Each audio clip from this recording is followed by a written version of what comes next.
televidentes, nos encontramos con el presidente del Parlamento Centroamericano, Leonel Búcaro, que recientemente, el pasado 28 de octubre, asumió la presidencia de este alto organismo centroamericano. Presidente Búcaro, muy buenas noches, bienvenido a la Cámara de T13 Noticias. Buenas noches, Francisco, un especial saludo a todos los televidentes de T13 Noticias, al pueblo de Guatemala, nuestra solidaridad por la reciente tragedia del terremoto, decirles que para el Parlamento Centroamericano es muy sensible un tema porque todo Centroamérica se encuentra en una zona de vulnerabilidad y toda la solidaridad y cooperación para el pueblo de Guatemala. Bien mencionaba el presidente que recién iniciaban esta gestión. ¿Cuáles son los principales planes de trabajo, la visión que tienen para este 2013? Quizás iniciar con el tema de la visión, porque el Parlamento Centroamericano ha sido criticado durante mucho tiempo, cuestionado, y a veces hay mucho desconocimiento de qué es y qué hace el Parlamento Centroamericano. Quizás remontarnos a la etapa de que Centroamérica desde sus orígenes surge separada. La primera independencia de la corona española nos dejó una Centroamérica fragmentada. Los que se quedaron acá ya no quisieron pagarle los impuestos a los españoles y era mejor crear latifundios, una oligarquía y no una Centroamérica unida como eran los hijos de los mayas, nuestros pueblos originarios, que hay que rescatarlo.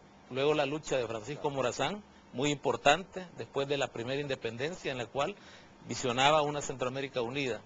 Luego ha habido muchos aspectos de creación, el mercado común centroamericano, la ODECA, etcétera.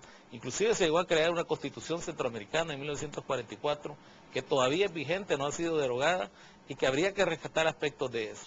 En la presidencia del Parlamento Centroamericano y en la nueva etapa del mundo y la globalización, no podemos vivir separados como aldeas-estados que quedamos después de la colonia.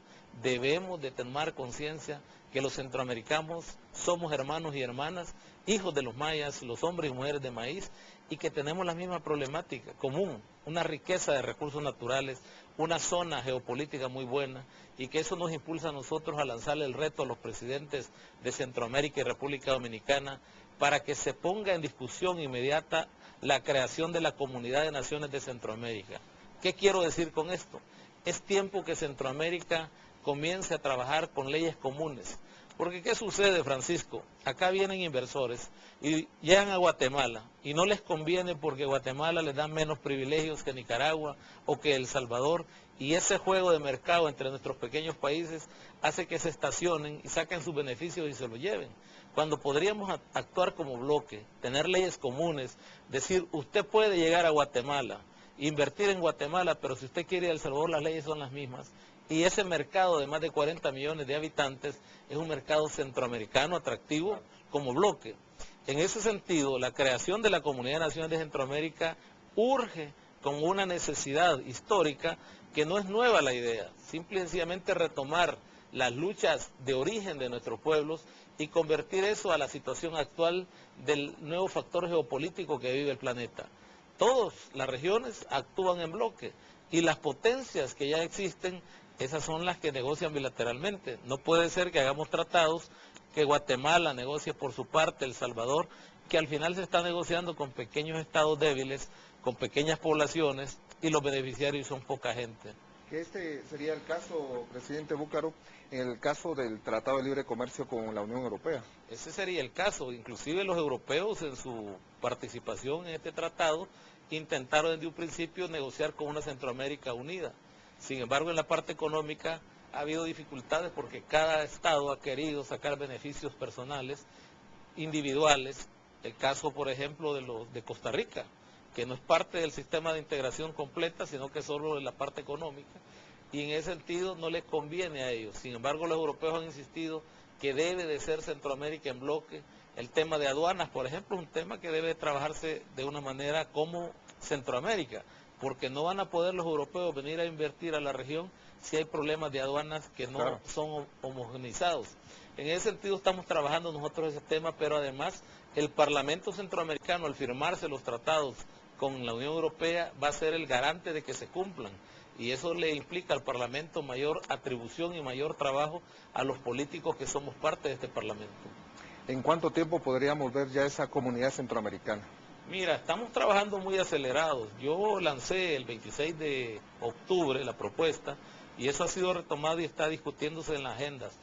Quiero decirles que los presidentes actuales de Centroamérica son muy abiertos a escuchar las propuestas de integración, y lo que yo considero es que el tema de integración debe de darle contenido y debemos de enmarcarlo en el derecho comunitario internacional, no solamente crear figuras que no tengan un respaldo jurídico en el derecho internacional. En ese sentido, hay que sostener toda la parte del contenido de la Comunidad de Naciones de Centroamérica. Eso está puesto en las agendas, en las cancillerías.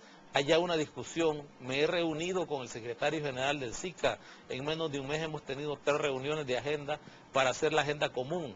Hay mucha satisfacción de la propuesta y parece ser que al fin hay un impulso desde el Parlamento Centroamericano para proponerle a la región algo concreto, que es la unidad de Centroamérica a través de la creación de la Comunidad de Naciones de Centroamérica, respetando las soberanías comunes, pero distribuyendo la riqueza de tal manera que todos podamos salir beneficiados.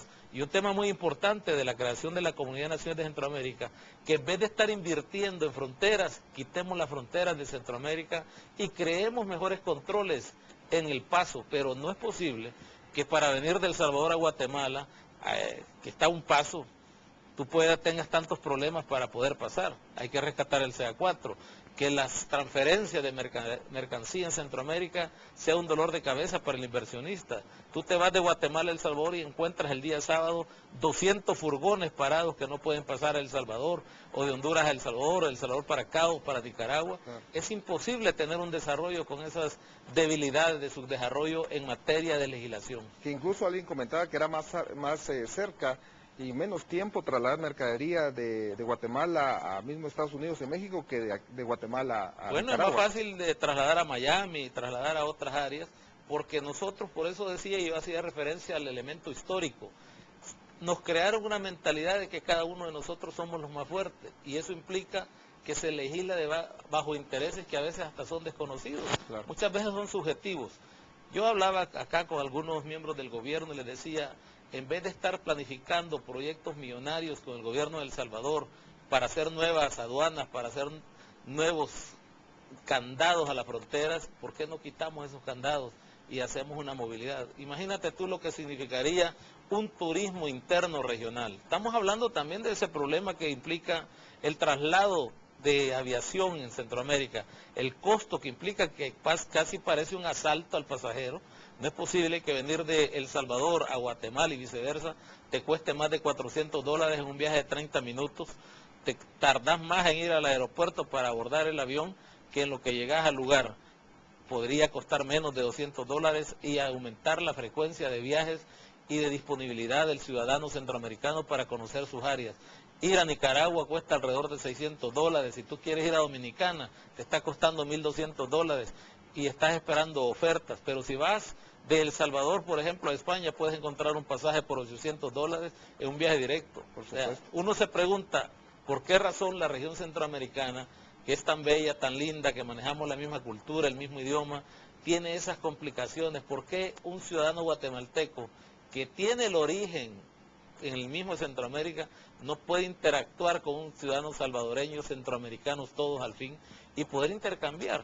Yo he hablado en este concepto de la Comunidad de Naciones de Centroamérica de la idea de que cuando necesitas trabajadores para el agro, para la construcción, podrían trasladarse y legislarse la parte laboral en Centroamérica. La verdad es que nosotros tenemos que pensar que el 40 millones de centroamericanos merecen vivir en una zona mejor estructurada, unos verdaderos estados de la Comunidad de Naciones de Centroamérica. Bueno, importantísimo esos proyectos, pero ha llegado el momento de hacer una pausa comercial y ya volvemos con más de esta entrevista con el presidente del Parlamento Centroamericano.